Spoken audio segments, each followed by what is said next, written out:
The broadcast is now starting. All attendees are in listen-only mode. Hi everybody and welcome to our webinar.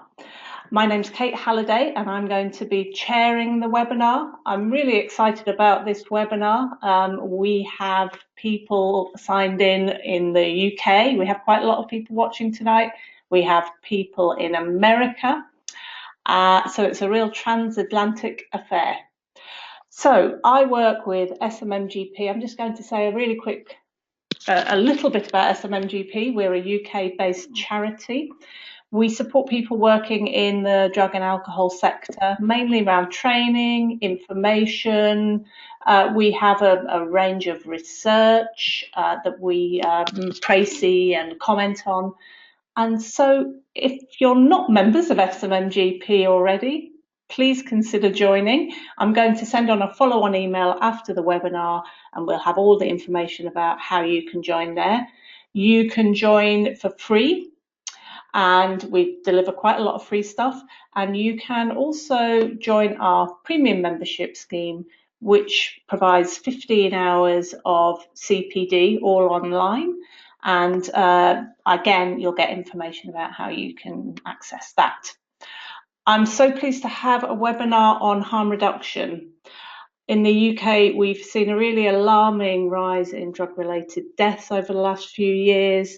However, in America, it's truly horrifying what is happening in terms of the death rates in the USA. And we really need to improve how we provide harm reduction messages to people we're working with. And I can't think of a better person to do that than our presenter tonight.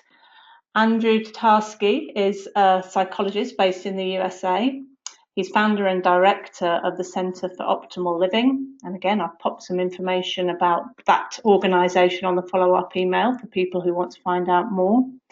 He spent most of his career, or a huge chunk of it, looking at how we can deliver really effective harm reduction messages across a whole range of different risk behaviours. And that's what he's going to be talking about with us tonight. Just a little bit of housekeeping before we begin. This webinar is being recorded, so if there's something you really want to listen to again, you'll get the chance to, and we'll provide information in the follow-up email on how to do that. And also, Andrew's going to talk for around 40 minutes, so that should give us some time to have some questions and answers at the end. And you'll also see a little chat box on your screens. You can pop in a question or a comment, if you like, into that, and I will put that to Andrew at the end of his presentation. We've got quite a lot of people watching tonight, so hopefully we'll get round to your question, but please bear with us. We might not be able to go through everything. Okay, so before we begin, I'm just going to ask you all a question. We just want to get an idea of the sorts of people who are listening in tonight. And so you should get a question on your screen. We were interested in knowing which area you work in. Oh, we're getting some nice responses here. Okay, that's great. Thanks, everyone.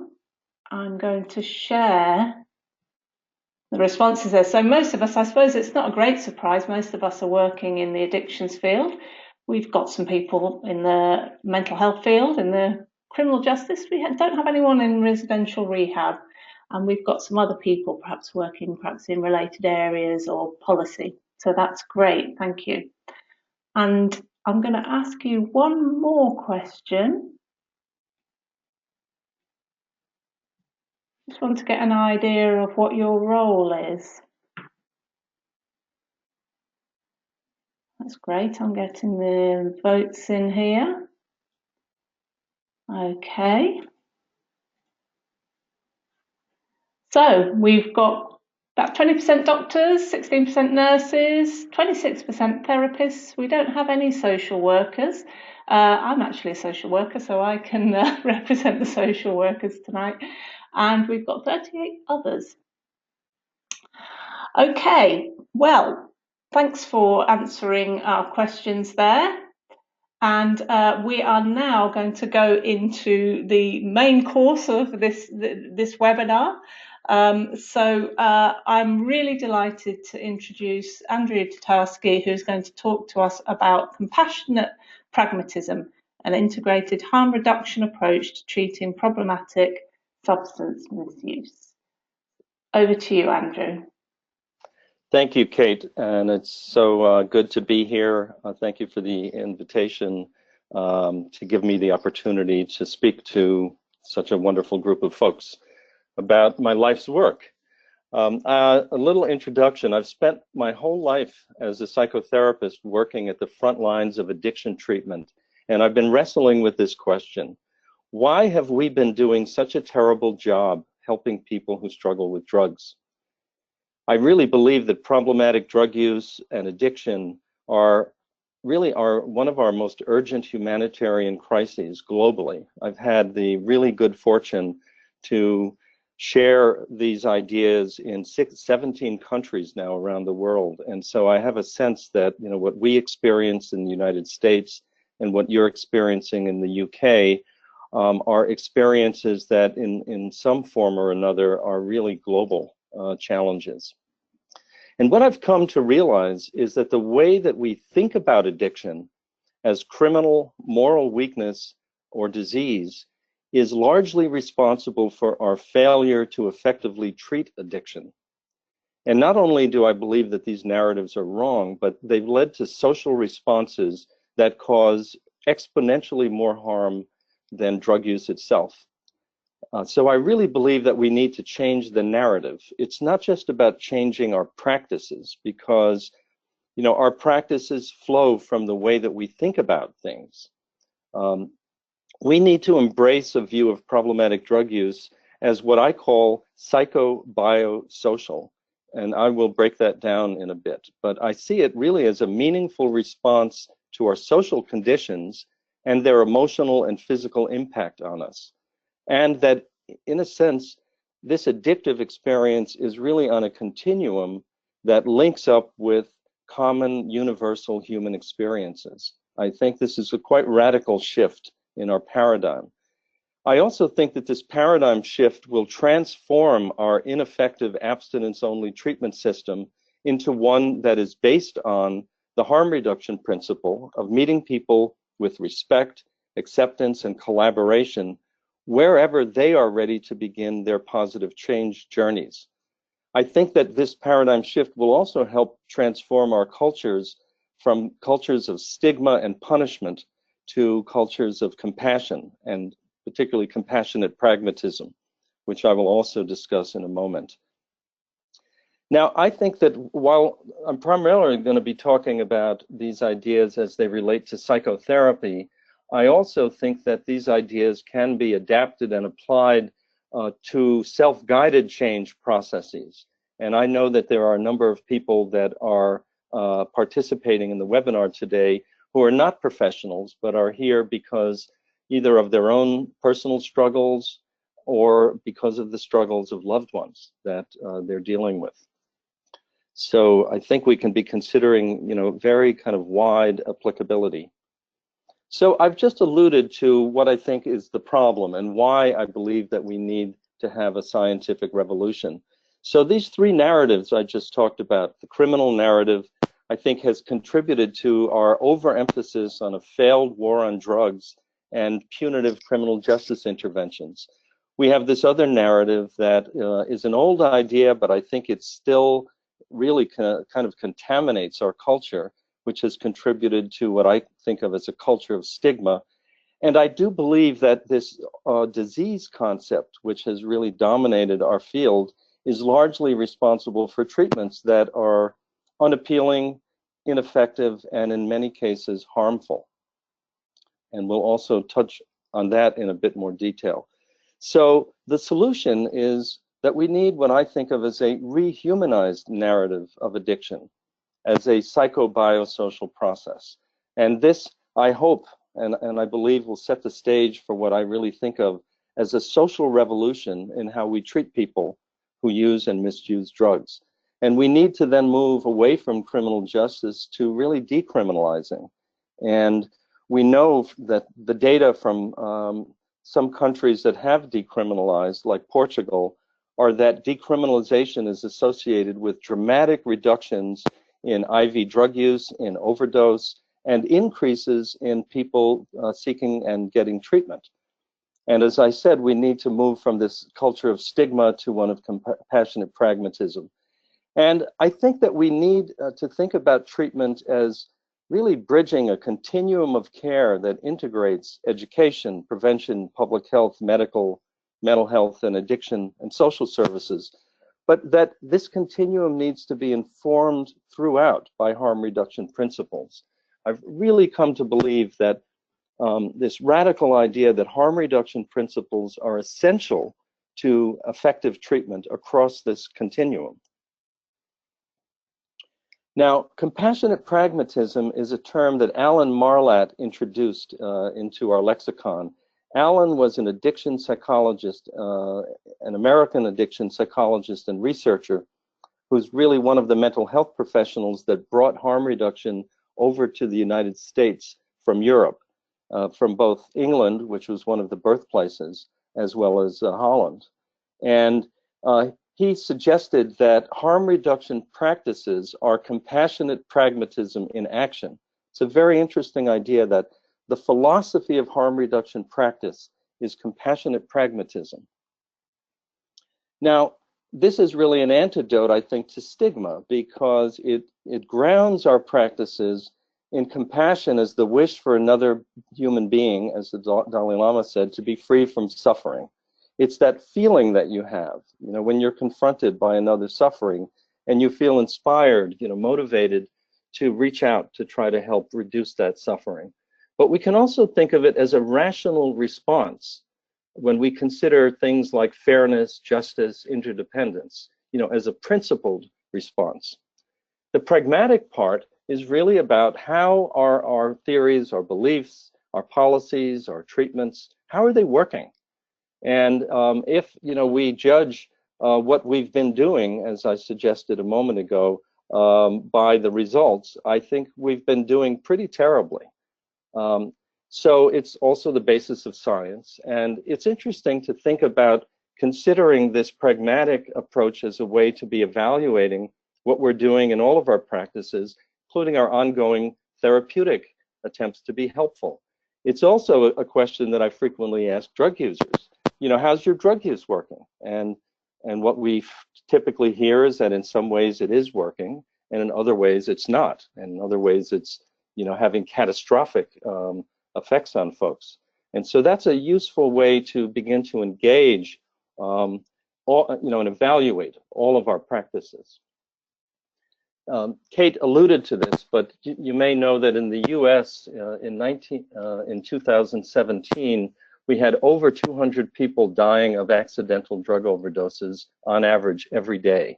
And we don't have the numbers yet for 2018, but I believe that they may even be higher than 2017. Here's a little exercise I'd like to ask everyone to engage in. That is the question of exercise. How many folks out there believe that exercising 3 or 4 times a week is a good thing? And if I were in the room with you, I asked you to raise your hand. And what I would typically see when I ask this question is just about everyone in the room raises their hand. And now the next question is, how many of you are actually doing it? And what I typically see when I'm in a large group of folks is that the majority, and in some cases, the overwhelming majority of hands go down. So with exercise, which is one of the most important health-related behaviors, what we learn is that the majority of people believe it's a good idea to do it, and most people are not doing it. Now, I think that this is a useful exercise when we think about the fact that most problematic drug users are also unwilling to stop or change their behavior, particularly at the point that they become concerned about their use. And in fact, most treatment, at least in the United States, doesn't accept active users that are not ready to stop. Most of these folks avoid treatments that are all oriented around abstinence. Now, I want us to step back for a moment and consider the trans-theoretical stages of change. And this is research that Prochaska, Norcross, and DiClemente did on successful self-changers. What they wanted to find out is what was involved with successful self-change. And what they discovered is that people, we all go through stages of change prior to taking action. In the contemplation stage, we are not even thinking about making a change. We don't have a sense that there's anything problematic about our behavior. When we start to become concerned about our behavior, we move into what they call the contemplation phase. There's a lot to think about in this phase. You know, what is the nature of my problem? What changes do I need to make? What are the negative consequences of making a change? What are the benefits of making a change? And once we've gotten clear and feel clear and motivated about making that change, we now move into preparation. There's also a lot then to do prior to taking action to prepare to make that change. You know, what change do I need to make? Who am I going to make it with? What approach to positive change will I take? You know, is it inpatient? Is it outpatient? Is it doing it on my own? Do I need to share this with my family and my friends? Can I, you know, do it completely on my own? And once we've got prepared with a great plan, we can then move into action.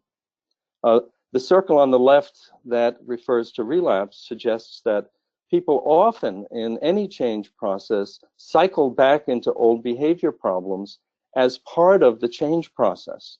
So I even think that relapse as failure is really a problematic idea because, you know, we all go back and forth as we're trying to figure out what change we really need to make. And this is what we see with problematic drug users. And this is one way to understand why the majority of folks that are struggling with problematic drug use are in pre-action stages of change. What these folks found is when they looked at over 15 high-risk behavior groups, they found that over 80% of people in each group at any point in time are not ready to take action. And they also found, and I'd ask you to consider, you know, how this plays out in your context, you know, that 90% of behavior change programs are geared toward people who are ready to take action. Implications of this as it applies to people with problematic substance use. And it actually puts those of you that are thinking about exercising but not doing it, and those of us that are engaging in problematic drug use but are not ready to take action, it puts it in a kind of a normal state that is normal for the majority of people. So it actually doesn't fit the needs of people that are struggling with problematic substance use, because most drug and alcohol treatment is only oriented toward abstinence, whether that's complete and total abstinence, or for those that are familiar with medication-assisted treatments, they often require that people become completely abstinent from other drugs. And if more than 90% of treatment is only geared toward people that are ready to change, and most folks are not ready to take action, I should say, then I think we need to conclude that most treatment is not relevant or appealing to most problematic substance users. There's just not a good fit. So let's think together about the nature of addiction. I talked before about the importance of considering how we think about problematic substance use and addiction is really going to inform how we respond to it, how we treat it. Most experts agree, and I had conversations with three major people in the field: William White, who's an addiction researcher; Gabor Mate, who's an addiction doctor out of Canada, who's worked with very severely dependent folks; and Bill Miller, who's the founder of motivational interviewing. And in my interviews, they all basically agreed on the experience. Addiction is being characterized by the experience of craving, compulsion, loss of control, and continued use in spite of negative consequences. And I think that most people working in addictions kind of generally agree on that. What the US National Institute on Drug Abuse does is it also basically agrees, but it focuses on the brain and suggests that this is reflecting a brain disease. Now, I think that certainly chronic substance use has an impact on the brain, but there's a real controversy about whether that rises to the order of brain disease. And I think that some contemporary neuroscientists are suggesting otherwise, and we'll talk about other models for understanding. How we understand something makes all the difference. You've probably heard the phrase, the map is not the territory. You know, our maps, our models, are attempts to explain or understand something, but they're not the thing itself. Here's another model, which I find to be very useful, what I call the multiple meanings model. That is, people use drugs for many, many different reasons, and people develop problematic relationships to drugs for many reasons. This is just a smattering of them. I'm sure that we could have a much longer list, but people may be self-medicating suffering. People may be coping with trauma. People may have difficulties regulating self-esteem and regulating feeling states. Substance use can express stuffed feelings, feelings that people are not expressing in other more effective ways. Drug use can be related to identity, to group membership. It can be a way of expressing something interpersonally that people are not able to express in words, or maybe more directly. It can be about trying to connect. Another important one is what I call the rebellion against the inner critic. We all have this inner critical part of ourselves that creates anxiety and depression and inhibition and perfectionism and feelings of failure. And many people find that when they use a substance, it puts the critic to sleep. Now, frequently when people wake up the next day, the critic is there to attack, which can be why many people experience depression, sometimes suicidal depression after a binge. It can be a kind of identity integrator, those dissociated parts of the self that we're not connected to, we can reconnect to frequently when we're intoxicated. It can actually express self-destructiveness, responding to physical needs, pain, fatigue. It can provide pleasure and fun in a life that is otherwise very constricted. So let's think about the impulse to use a substance as carrying and expressing multiple meanings. Now, when something is actually working, it's pleasurable, it's reinforcing, we also need to think about how those behaviors or those urges to engage in those behaviors over time can become deeply ingrained habits, what learning theorists call overlearned habits. Or Mark Lewis, this neuroscientist, calls it a very, very bad habit like violence or racism or infidelity. So to say that addiction is not a disease is not to say that it is not problematic and severely problematic at times. But I think that it supplies a different way of understanding how, with neuroplasticity, that is over time, with learning, the brain always changes. But for me, this is a more hopeful way of thinking about addiction because it also suggests the possibility that these deeply overlearned habits can be changed. And from a learning perspective, we might think of that as recovery. Now, I want to make one note that what gets reinforced and deeply ingrained is not just the behavior, but the urge to engage in that behavior. And I have suggested that the urge we might think of as an axis of change. Just consider if we can catch the urge before we move into action, it opens up the possibility of new ways of responding, new ways of caring for oneself. And we'll come back to that in a bit as well. One final, I think, model that's very important to consider is the social context, the social framework, because the legal context of criminalization and stigmatization leads to guilt, shame, anxiety, lying, and social isolation, which leave people feeling worse And if what people do when they feel bad is they use, it's likely to actually contribute to an escalation in substance use. Similarly, we need to consider Bruce Alexander's theory of social dislocation. That is, he suggested that when people are really disconnected from sources of positive social support, that generates anxiety, depression, suicidality, hopelessness, etc., lack of attachment and belonging, all of which can contribute to people feeling worse and vulnerable to using substances as a form of relief. Johann Hari, famously, popularly spoke to this when he suggested the opposite of addiction is connection. So we've got all of these different alternative models for understanding. And the way that I put it together is with a model that Halpern, Y, and Saw came up with, what they called the psycho-biosocial model. That is, at the top, you might see that, what this suggests is that where we intervene is always through people's psyches, through people's psychological experience. That's the frame through which we intervene.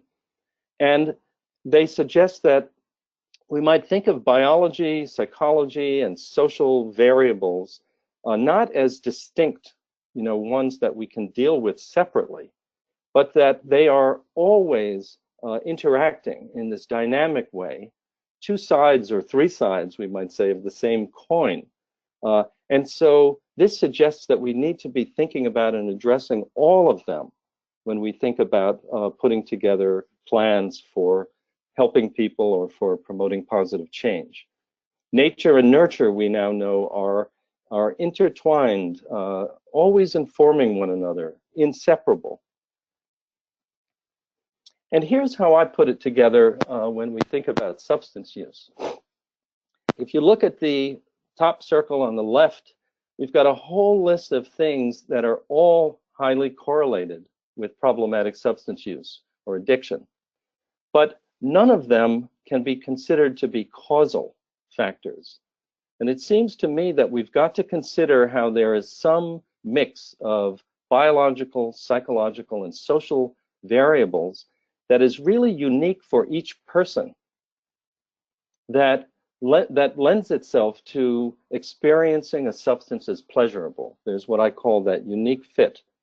And it's not just with the neurochemistry of the drug, but also the drug takes on multiple personal meanings, as I spoke to a little while ago, and can take on real and symbolic functions for people. And we also need to consider the social meaning. Now, when we begin to use a substance that's actually helpful for some period of time, there are going to be psycho-biosocial consequences of the use of that substance. There will be impacts on neuroreceptors, neurochemistry, cognition, self-care, health, and so on. But we also need to consider how all of this is taking place in that social context of stigmatization and criminalization, which can contribute to people feeling worse, isolating, not seeking help, and all of that is likely to intensify the desire to use and give rise to this negative process that we call addiction. Now, what we gain from this model is that it helps us to understand why people are generally ambivalent about change, are deeply wedded to these substances and related activities because they may still be functioning in a very positive way, even while the negative consequences are beginning to intensify. And we might consider that people are frequently caught in this dilemma. So for me, this is one of the reasons why I think a harm reduction framework, that is a framework that will accept people wherever they are ready to begin their positive change, while they're actively engaging in active substance use, is really the essential shift to a harm reduction framework. And I think we have all the pieces of a solution. We just have to put them together in the right way. And that's what I've attempted to do.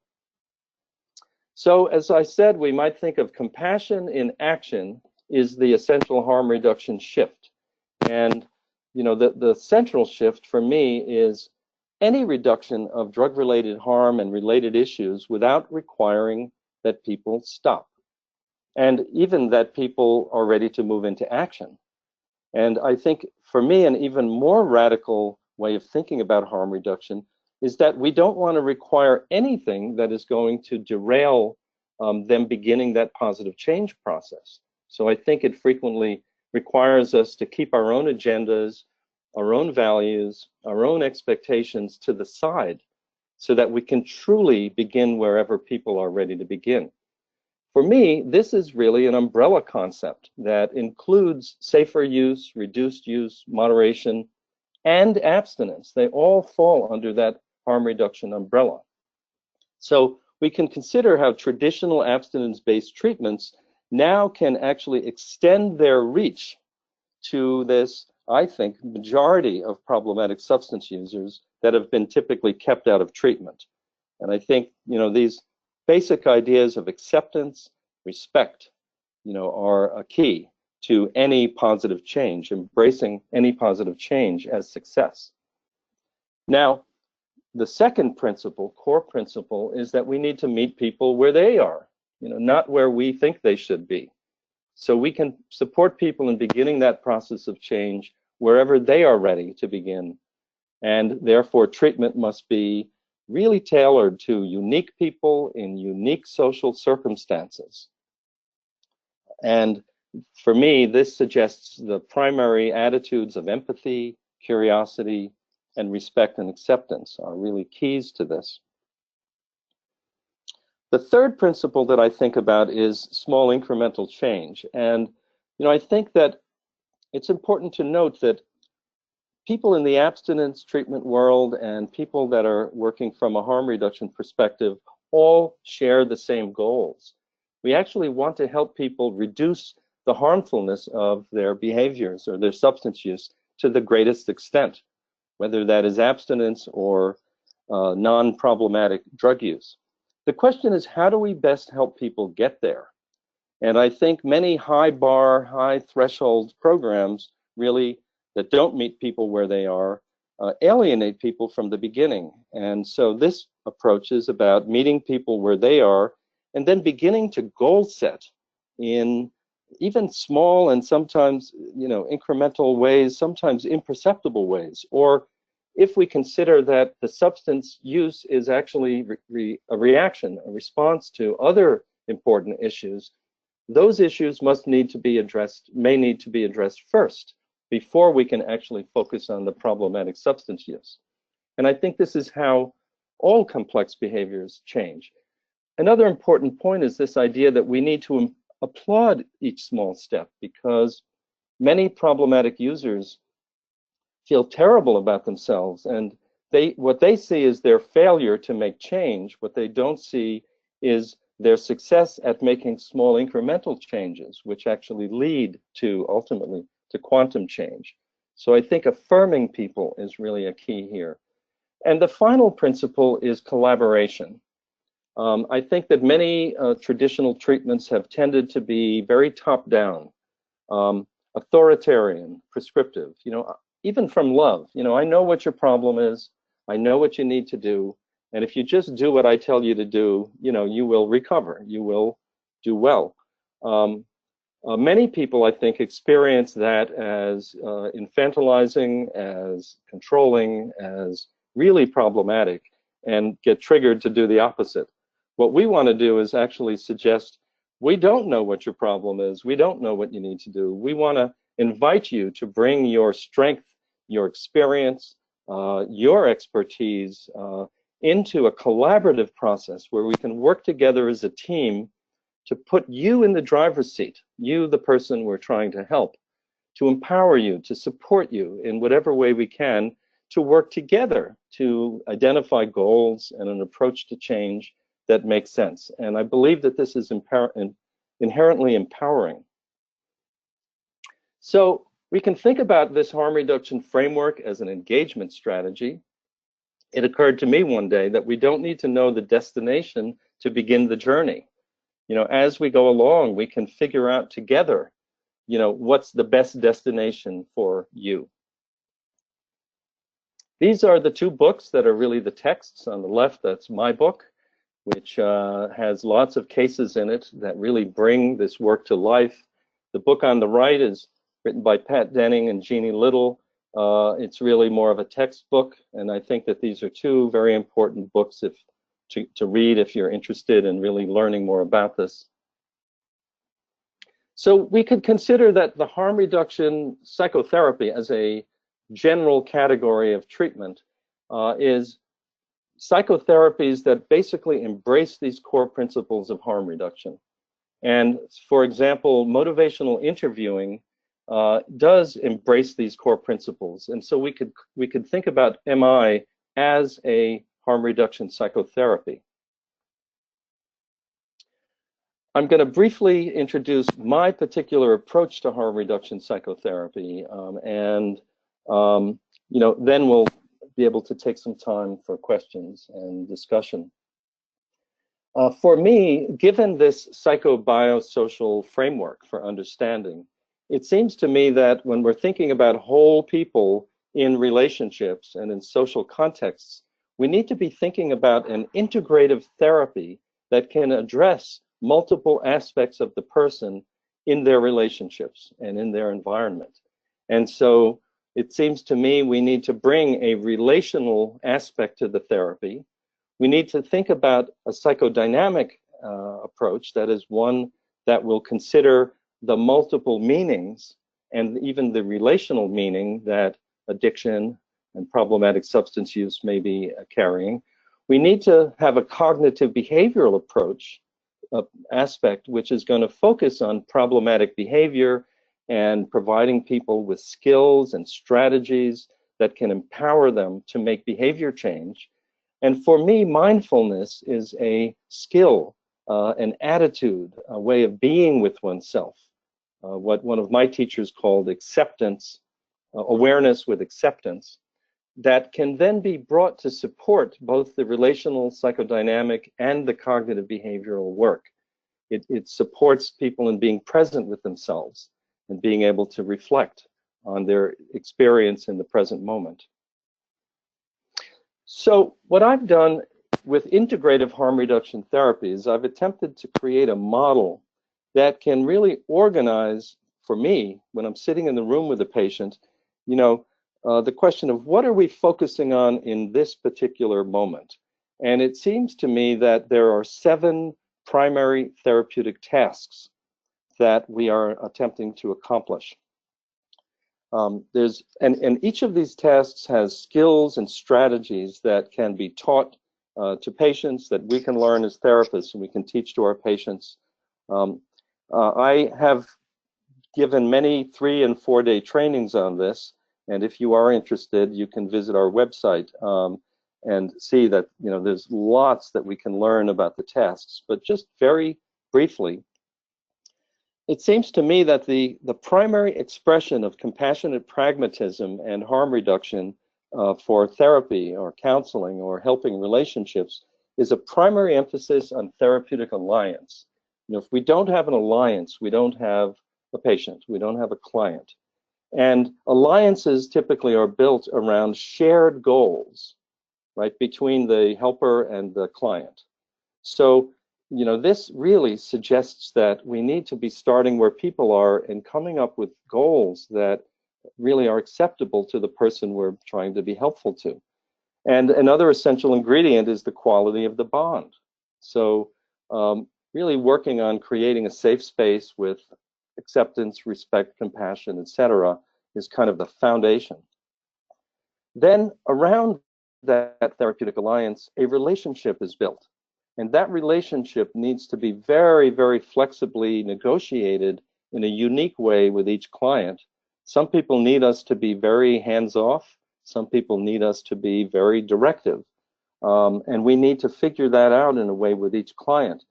But also, I think that it can be healing in that particularly people with addictive and problematic substance use have experienced many, many negative experiences around their substance use. and frequently the issues that are being expressed by the substance use. And so a harm reduction approach that invites people in to bring their active substance use into the therapeutic relationship and approaches it with curiosity, with acceptance, with empathy and compassion, actually can create what we therapists think of as a new relational experience, a corrective emotional experience, which can actually promote tremendous healing around the traumas that may be, tied up with the substance use or that people have experienced being substance users. Then, to the extent that people's difficulties with self-regulation and self-management are representing a primary vulnerability to move into addictive, impulsive action around substance use, we may need to support people both in the therapeutic relationship, but also very explicitly teaching skills to help people enhance their capacity to self-manage, to self-regulate difficult emotions, self-esteem, difficult relationships, really as a way of helping them sit still with themselves, as a prerequisite then for doing the later work. We may not be able to ask people to focus on behavior change if they can't sit still because they're just flooded and overwhelmed with uncomfortable feelings. Now, if somebody's got some skills, we can then engage in the fourth task, which is what I think of as assessment as treatment. We can put our heads together and begin to tease apart, those psychobiosocial factors, the multiple meanings, the function that substance has, how it's intertwined with one's lives, what goals make sense, where are people motivationally in terms of stages of change. So that assessment as treatment process then moves into what I think of as embracing ambivalence. I talked before about how that psychobiosocial framework helps us to understand why people may be still getting something from the substance, even while it is becoming increasingly problematic. But we need to embrace that ambivalence, invite it into the room so we can help people develop a constructive dialogue between these different aspects of themselves rather than a battle, which is how most people experience it. And once people can experience both sides of the ambivalence, the part that wants to use, to manage some difficulty and the part that wants to change, we can now begin to think with people about harm reduction goal setting. If I really do want to cut back or stop my use, how am I going to address those issues that are being dealt with by the substance use effectively in some other way? And when we can begin to come up with powerful, effective ways of intervening with these other issues, that will support and enhance the motivation to change. Now we've got some important goals, and we can set about doing a personalized plan for positive change. And I'll say one word about that, and then I'm going to open it up for questions. We might think about that plan as being a plan like driving, right? We can use all sorts of analogies. But in order to drive, for example, you need to have a clarity about your destination. Where do you want to go? And then we need a route. How are you going to get there? And that's kind of the plan. How are you going to get to your destination effectively?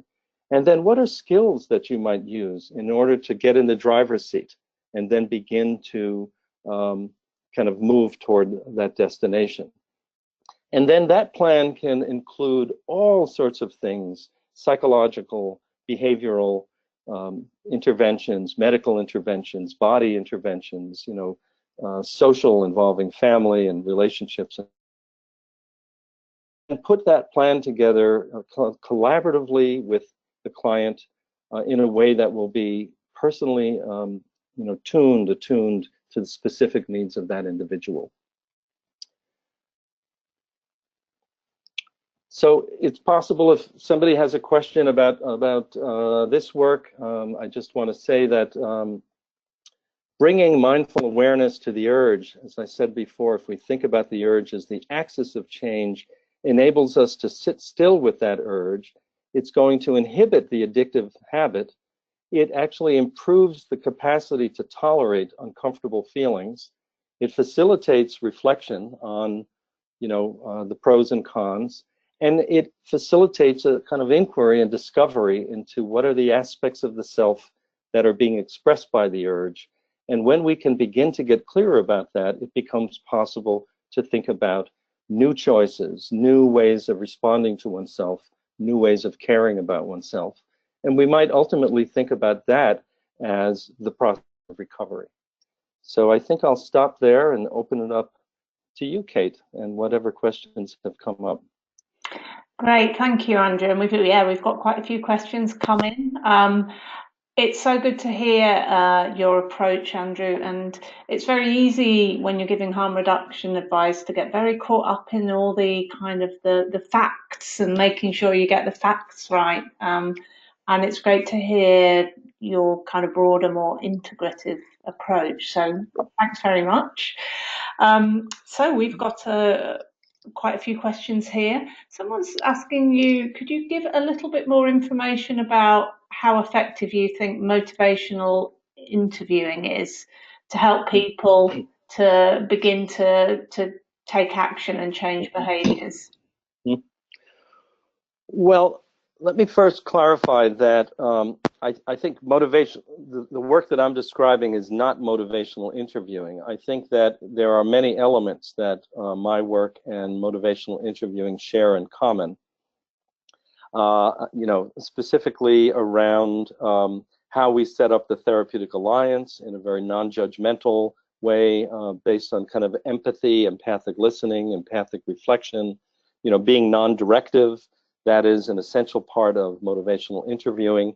Also working with ambivalence, not taking a position, not directing where the person needs to go, but inviting people to reflect on their ambivalence, to support them in becoming clear about where they want to go. So on the motivational interviewing side, I think that, there has been loads and loads of research that has supported motivational interviewing as a very powerful and effective way to support people in making positive change. And I said in passing that I think MI is a harm reduction therapy because in its pure form, motivational interviewing is not directing people toward a particular outcome. If people are actually using MI to direct people to, let's say, abstinence or any outcome, then it's not true motivational interviewing. That's a very important point. And that non-directive aspect of motivational interviewing and my work, harm reduction psychotherapy, I think is a key because we believe that if we begin imposing our values, our expectations, our feelings, or wishes on the person that we're trying to help, that can actually derail a therapeutic alliance. It can start feeling like, somebody's impinging on my space. And what that then can set up is the need to engage in what I call the submit rebel bind. Either I'm going to submit to your authority and not be true to myself, or I have to rebel in order to feel, my autonomy and my sense of feeling empowered. But both submitting and rebelling can interfere with people discovering what's true for them. So this non-directive stance, I think, is a key to creating a space where people can discover their own truth. But having said that, I think that what integrative harm reduction psychotherapy is doing, IHRP, is much more than motivational interviewing. So, we're combining a lot more than MI is. So I think MI can be integrated into integrative harm reduction therapy for those elements that where there's overlap. But I think we are more ambitious in some ways. I mean, that's a whole big conversation to have at another time. That's great. Thanks, Andrew. Okay, we've got a few more questions coming in. So this question is around engaging people where they are, and the person asking is saying, so for those who are far away from the service door, any evidence base on what works to connect with them? For example, alcohol-dependent individual who's ambivalent around their risks, or they use sitting at home or on the street. And so what impact or role can a public health social media message have? And how important is the human connection at the start and the maintaining engagement if they get to that point? Yeah, wow, that's such an important question. I have several thoughts about it, but one of them is that many people who are not connected to services are not connected to services for the reason that I spoke about, namely that many services are not really relevant to the needs of people. If most services are oriented toward change, toward abstinence, toward kind of having a program that is structured and sort of asks everybody to do the same thing, then people who are not ready to abstain, maybe are not even ready to make a change or even think about making a change, are just not going to feel that those programs are going to fit their needs. And so the so-called unmotivated person may be unmotivated because the services are not relevant to their needs. The problem may not be in the person who's as an unmotivated person. It may be in the limitation of the programs that are available. So I think that people need to be educated about harm reduction alternatives. And I think it's really key that, as you suggested, we're not just talking about harm reduction in terms of its public health or strategies. Information and strategies are great, are life-saving, but we're talking about harm reduction principles as an attitude. That is, that you will be met with respect and acceptance, around, whatever it is that you are interested in talking about and in working on. And we'll meet you there without imposing, making demands and so on. And what we find in the harm reduction world is that when people become aware of this harm reduction alternative, many so-called unmotivated people become very motivated. That's why I suggest that if you're working within a harm reduction framework, put it out there loudly, put it on your literature, put it on your website, put it in your public service announcements. Because people need to be educated that there are harm reduction alternatives that will meet them wherever they're ready to begin working on things. And we've had this experience at my center. We're now 8 years old. We are fully radically committed to doing harm reduction therapy, which at the time when we started 8 years ago, we weren't sure how the community would support us, would respond to us. What we found is that people seek us out on the internet. They are hungry for an alternative. And so I think we need to get the word out. The other thing, though, another response is, I think a lot of harm reduction work is done as outreach work.